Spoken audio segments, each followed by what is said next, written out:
আসসালামু আলাইকুম প্রিয় বন্ধুরা, আশা করি সকলেই ভালো আছেন। সকলকে জানাই পবিত্র জুমা মোবারক। আজ হচ্ছে শুক্রবার, জুমার নামাজ পড়তে যাইতেছি। আর হচ্ছে আমার এই ভিডিওগুলো হচ্ছে একদিন পরে পরে আপলোড হয়। এই জন্য হচ্ছে অনেকেই ভাবেন যে শনিবার দিন কেন আমি জুমা মোবারক বলতেছি। আমার যত ভিডিও আছে সব হচ্ছে একদিন পরে পরে পাবলিশড হয়। এগুলো হচ্ছে ভিডিও এডিট করার একটা বিষয় আছে, তারপরে এগুলো শিডিউলে দেওয়া রাখি। আচ্ছা, যাই হোক, একটা কথা আর কি বলতেছি, প্রাচুর্য হচ্ছে মানুষকে শান্তি দেয় না, কষ্ট দেয়। অনেক কারণেই হচ্ছে এই বিষয়টা বলতেছি। যাদের বেশি সম্পদ নাই তাদের বেশি টেনশনও নাই। দুনিয়া এবং আখেরাতে দুই জায়গায় হচ্ছে হিসাব দিতে হবে না। একটা বিষয় হচ্ছে মনটা খুবই খারাপ। মোটর সাইকেলের উপরে ট্যাক্স বসানো হয়েছে। আমরা হচ্ছে 2 বছর পরে পরে ট্যাক্স টোকেনে টাকা জমা দিতাম 350 টাকা করে, কিন্তু তারপরে হচ্ছে নতুন করে প্রতি বছরে যাদের 150 সিসির উপরে মোটরসাইকেল তাদেরকে নাকি ট্যাক্স দিতে হবে। খুবই দুঃখজনক বিষয়। একবার তো ট্যাক্স দিতেই আসি, আবার ট্যাক্সের উপরে ট্যাক্স, এই বিষয়টা আসলে খুবই দুঃখজনক। তো তারপরেও দেখি কি করে। যারা বাইকার আছে তারা আন্দোলন করতেছে যে ট্যাক্স দিবে না। কারণ সরকারের যদি সুবুদ্ধি হয় তাহলে তো এই ট্যাক্স বসাবে না। আর না হলে তো আগে মানে কি বলবো, যদি একরকমই করে যদি ট্যাক্স বসায় দেয় তাহলে তো বসায় দিলেই, করার কিছু নেই। তাহলে তো আর বাইক চালানো যাবে না। আমাদের মতো যারা মধ্যবিত্ত ফ্যামিলির লোক, আমরা তো আর বাইক চালাইতে পারবো না। প্রতি বছরে 5,000 টাকা দিলে এটা খামখেয়ালি কথা না। আমার কাছে যদি একটা বাইক 10 বছর থাকে, 10 বছরে 50,000 টাকা দিতে হবে। এটা কি কি ছোটোখাটো কথা? অনেক বড় অ্যামাউন্ট। আকাশ মেঘলা, যে কোনো সময় বৃষ্টি নামতে পারে। আজকে হচ্ছে জ্যৈষ্ঠ মাসের 1 তারিখ, শুক্রবার। জ্যৈষ্ঠ মাস শুরু হয়ে গেছে। জ্যৈষ্ঠ মাস মানে হচ্ছে মধু মাস। এ সময় হচ্ছে আম, জাম, কাঁঠাল, লিচু এগুলা পাকবে। আর জ্যৈষ্ঠ মাসে হচ্ছে বাংলাদেশের যে ঋতু আছে, ঋতুর মধ্যে সবচেয়ে লম্বা দিনের সময় হচ্ছে জ্যৈষ্ঠ মাস। জ্যৈষ্ঠ মাসকে সব ঋতুর জ্যাঠা বলা হয়, কারণ অনেক লম্বা, অনেক বড় দিন। এই জন্য জ্যৈষ্ঠ মাসকে সব ঋতুর জ্যাঠা বলা হয়। কিন্তু জ্যৈষ্ঠ মাসে প্রচুর গরম থাকার কথা, কিন্তু তেমন একটা গরম নাই। এই ক্ষেতের মধ্যে প্রচুর পরিমাণে শাপলা ফুলের গাছ হয়, কিন্তু এখনো দেখা যাইতেছে না শাপলা ফুলের গাছ। কয়দিন আগে আমি খুঁজে গেছি যে শাপলা ফুলের গাছ কি জ্বালাইতেছে কিনা। না, এখনো অবশ্য দেখা যাইতেছে না জ্বালাইতেছে কিনা। কিছুদিন পরে মনে হয় জ্বালাবে। একবারে যে পরিমাণ আকাশ অন্ধকার হয়েছে, যে কোনো সময় বৃষ্টি নামবো।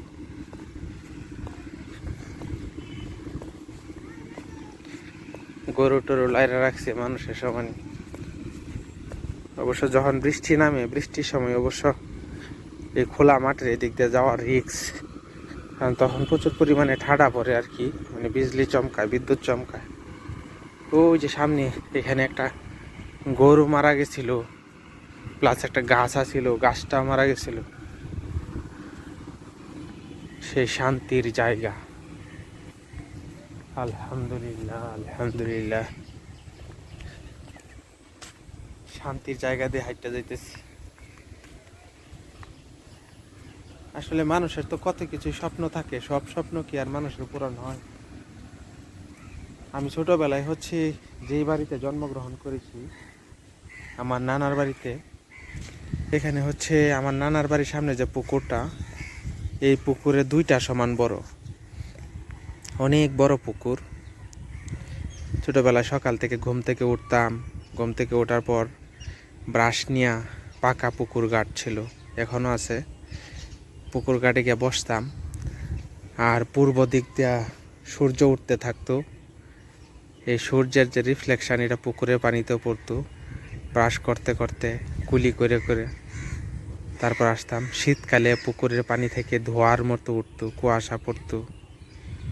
এগুলো হচ্ছে সবসময় আমার স্মৃতিতে ভেসে বেড়ায়। আমার নানার বাড়িটা হচ্ছে বিশাল একটা এরিয়া নিয়ে। একদিন আমার নানার বাড়ি ভিডিও করে দেখাবো। ওই রকম একটা বাড়ি করা আমার স্বপ্ন জীবনে, গ্রামে একটা বাড়ি। আসলে সব মানুষের স্বপ্ন তো পূরণ হয় না, আল্লাহ যদি কবুল করে তাহলে হচ্ছে পূরণ হবে। এই জায়গাটাতে আমি প্রায় সময় এসে বসে থাকি। এই যে পুকুরে পানি ঢেউ খেলাইতেছে বাতাসে, সামনে দুই সাইডে, পুকুরের দুই সাইডে গাছ, কি সুন্দর একটা প্রাকৃতিক পরিবেশ। এই যে উপরেও বৃষ্টি গাছ, সুশীতল ছায়া। এই জায়গার পরিবেশটা এখনো অনেক সুন্দর। আশেপাশে কোনো বাড়িঘর নাই, একটু দূরে দূরে বাড়িঘর। এই যে এখানে দাঁড়ায় রয়েছি, আপনি বিশ্বাস করবেন কিনা জানি না, মানে এমন ঠান্ডা লাগতেছে, মনে হইতেছে শীতের একটা কাপড় গায়ে থাকলে ভালো আছে। এত ঠান্ডা এবং সুশীতল বাতাস কল্পনার বাহিরে। অনেক সময় দাঁড়ায় রয়েছি এখানে, 3 মিনিট 4 মিনিট হয়ে গেছে। জীবনে যতটুকু সময় আপনি নিজেকে দিবেন, উপভোগ করবেন, এতটুকুই সময়।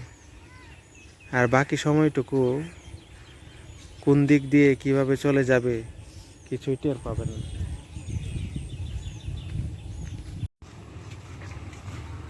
কই যাও,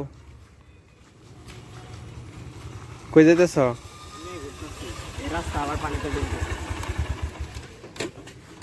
তোমরারই ভালো, গাড়ির কাগজ টাগজ লাগে না, ট্যাক্স ম্যাক্স দেওয়ান লাগে না সরকারের। আমি চিন্তাত পড়ে গেছি। মারাত্মক বৃষ্টি নামবো মনে হয়, একবারে কালো মেঘে ছায়া গেছে।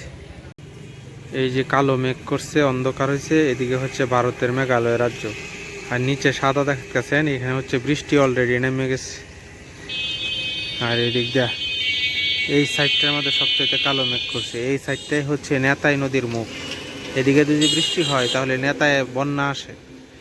আকাশের কালো মেঘের ছায়া পানির মধ্যে এসে পড়তেছে। রাত্রের মতো অন্ধকার হয়ে গেছে, চারদিকে যে পরিমাণ অন্ধকার হয়েছে। এই যে এইদিকে দেখেন, পুরা রাত্র হয়ে গেছে, এইরকম ভাবে বৃষ্টি নামতেছে। মানে মনে হইতাছে যে রাত হয়ে গেছে, কোনো আলো নাই, এত অন্ধকার হয়েছে। আর এইদিকে যে দেখা যাইতেছে সাদা, এদিকে হচ্ছে বৃষ্টি নামছে ঠিক মতোই উত্তর দিকে, এরকম অন্ধকার হয়েছে। আর সারা আকাশ কালো মেঘে ছায়া গেছে। দিনে যে কত ধরনের খেলা করতেছে, কিছুক্ষণ আগে আছেন কালো অন্ধকার, এখন হচ্ছে সব কিছু হলুদ হয়ে গেছে। আর এই সাইডটাতে সাদা হয়ে গেছে। এই সাইডে হচ্ছে বৃষ্টি নামা শুরু হয়েছে মনে হয় প্রচুর পরিমাণে। এখন নিচে কালো আর উপরে সাদা, আর এই সাইডে হচ্ছে হলুদ, সব হলুদ হয়ে গেছে। আমার অ্যাকুয়ারিয়ামটা হচ্ছে পরিষ্কার করছি, এখন মাছগুলা কত সুন্দর দেখা যাইতেছে। ভিতরে কিছু পরিষ্কার করছি না, শুধু অ্যাকুয়ারিয়ামটা পরিষ্কার করছি, পানিটা পরিষ্কার করছি, মাছগুলো কত সুন্দর চকচকা দেখা যাইতেছে। সন্ধ্যাও হয়ে গেছে, প্লাস আকাশ অন্ধকার হয়ে বৃষ্টি নামছে। এই সাইডে যে কি পরিমাণ আকাশ অন্ধকার হয়েছে, এটা ক্যামেরাতে ধরা পড়তেছে না।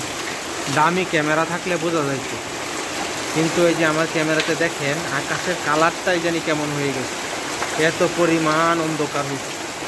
আল্লাহ জানি এই বৃষ্টি কতক্ষণ থাকে। এই যে দেখেন একদম ভারী বর্ষণ শুরু হয়ে গেছে। আকাশ যে পরিমাণ অন্ধকার হয়েছিল, ঠিক একইভাবে বৃষ্টি নামছে। এই বৃষ্টি কখন থামে আল্লাহ জানে।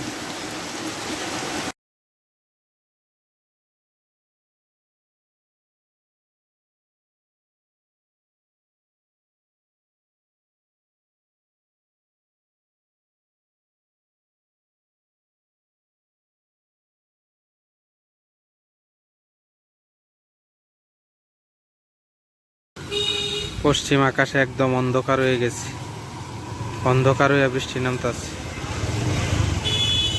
যে মেঘ করছে, যে কোনো সময় ভারী বর্ষণ হবে।